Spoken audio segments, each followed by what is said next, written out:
예, 안녕하세요. 이제 3강인데요. 이번에는 전반적인 툴에 대한 이 왼쪽 툴바에 대한 사이드 툴바에 대한 옵션을 설명을 하겠습니다. 자, 두 줄로 좀 바꿀게요. 이쪽 이제 기본적으로 이게 많이 선택이 되어 있는데 이거는 이제 선택을 해서 무브 이제 움직이는 그런 걸 얘기하는데요. 이제 먼저 이제 보면은 선택 영역에 대한 툴이 있습니다. 이렇게 누르고 계시면 단축키도 이렇게 보이고요. M입니다. 그리고 다양한 옵션들이 보입니다. 이제 사각형을 렉탱글 이제 툴을 마키 툴을 해서 선택 영역 툴을 한 다음에 이걸로 선 이제 움직이는 거죠. 무브 툴로 죄송합니다. 어, 레이어가 선택이 안 됐대네요. 이렇게 움직여집니다. 보이시죠? 이런 식으로 움직여지고요. 그리고 이 옵션들은 다양하게 있습니다. 여기 안에 또 안티얼라이스랑 패더가스 줄 수가 있는데, 패더가스는 이 지금 영역에 보이지만 여기서 뭐 30픽셀의 패더가스 준다면 이 경계를 약간 흐릿하게 해서 영역을 지정해 준다는 겁니다.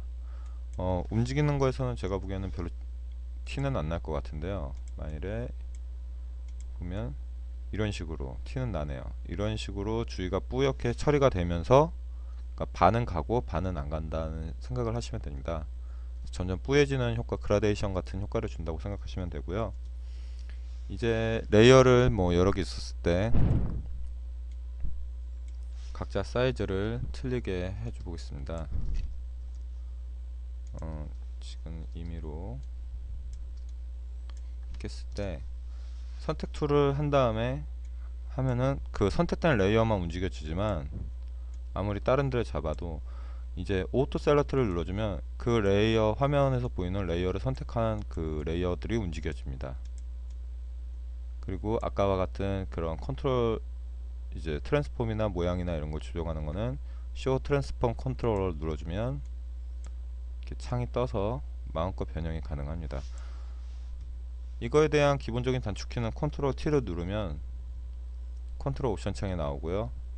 그 안에 위치와 사이즈, 이제 가로와 세로, 뭐 기울기, 뭐 측면 기울기, 뭐 이렇게 뭐라 그러죠? 이제 그 세로로 된 것을 기울여주기, 뭐 이런 식으로 바꿔줄 수 있습니다. 그러니까 사다리꼴을 만들어준다고 생각하시면 돼요.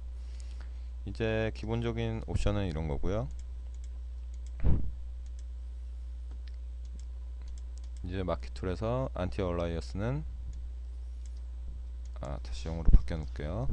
안티 얼라이어스는 이 자를 때 잘라지는 옵션들이 화면을 보실 때 부드럽게 가느냐, 아니면 지금 아까 픽셀이 다 이렇게 계단 현상이 보이죠. 하지만 이렇게 한다면 계단 현상이 좀 묽어져서 약간 반픽셀이 빠진 것처럼 보여집니다. 이런 것들이 이제 안티 얼라이어스라고 해서 좀 더 부드럽게 보여지는 옵션들이 있고요. 이것들은 선택을 하고 그 위에 눌러주면 다시 겹쳐지면서 할 수 있는 겁니다.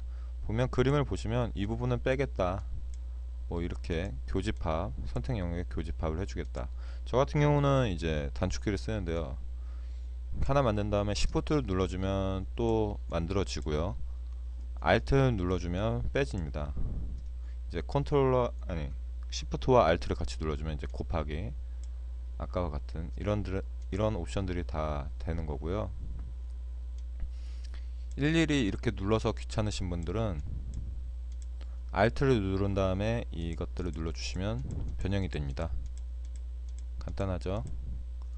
그리고 이 올가미 툴은 옵션은 똑같습니다. 본인이 직접 그려서 그 영역을 지정해주는 옵션입니다. 그래서 눌러주면 이제 폴리고널 레서 툴이라고 해서 이 레서가 이제 찝어서 직접 이런 옵션들을 해줄 수가 있습니다. 이 선택들을 해제하는 거는 원래 이쪽에 있지만 셀렉트에 디셀렉트해서 컨트롤 D를 눌러주면 해제가 됩니다. 컨트롤 A를 누르면 전체적인 선택이 되고요. 나중에 설명이 될 것 같은데요. 그리고 기침이 나와서 잠깐 끊었습니다. 이제 마그네틱 레스 툴이라고 해서 자석 툴이라고 하는데, 이런 뭐 지금 정지되어 있는 차를 본다면 이 포토샵이 기계적으로 이 레서 툴의 기능을 이용해서 자동으로 달라붙는 겁니다.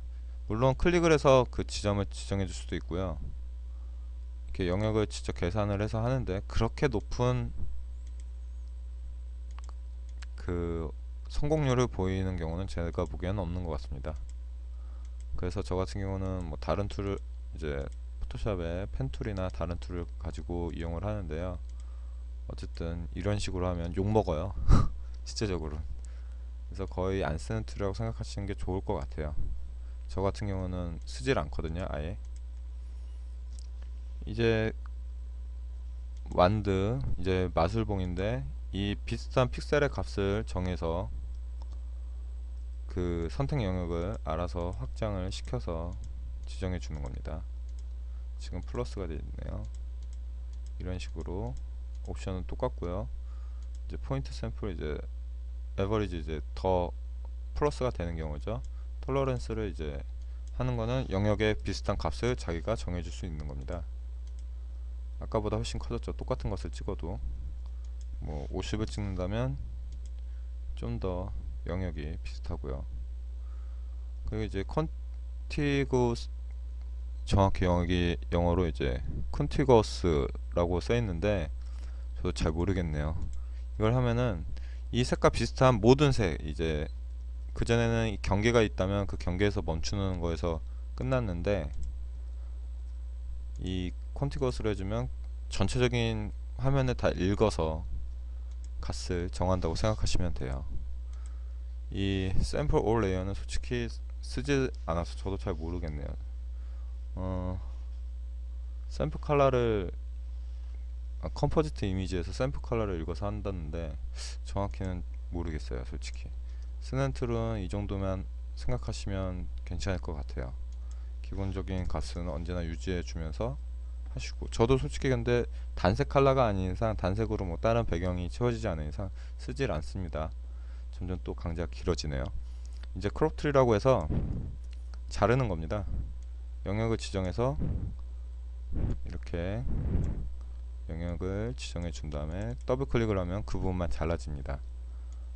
그래서 또 다른 기능이 있다면 이제 돈 크롭 한 다음에 선택 영역을 해준 다음에 에디트에 가면, 이미지에 있네요. 이미지에 가면 크롭이 따로 있습니다.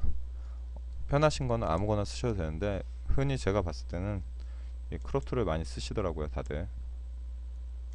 이거는 이제 퍼스펙티브 크롭 툴이라고 해서 그 일정한 형태가 아닌 비율을 이제 구도를 맞춰서 본인들이 다들 알아서 하시면 됩니다. 이제 이렇게 해서 이거 눌러주시면 크롭이 되는 거고요. 저는 크롭을 안 할 겁니다.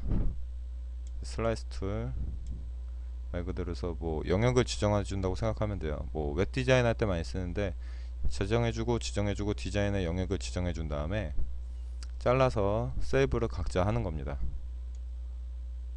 근데 웹 디자인이 아니라면 거의 쓸 일이 없죠. 스포이드 툴, 컬러를 읽어서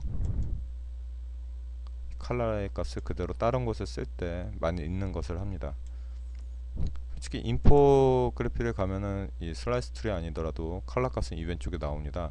하지만 이쪽에 스포이드 툴을 이용해야 좋은 점은 이 왼쪽으로 찍었을 때 컬러가 그대로 가기 때문에 다른 작업을 할 시에 뭐 같은 창에 있는 뭐 픽셀의 값을 변경시켜 줄 때 훨씬 편하다는 이점이 있습니다. 그리고 제가 저번 강의에 말씀을 안 드렸는데, 확대와 줌이 있는데, 단축키는 이제 스페이스바를 누르면 그냥 이제 확대 상태에서 스페이스바를 누르면 펜이 됩니다.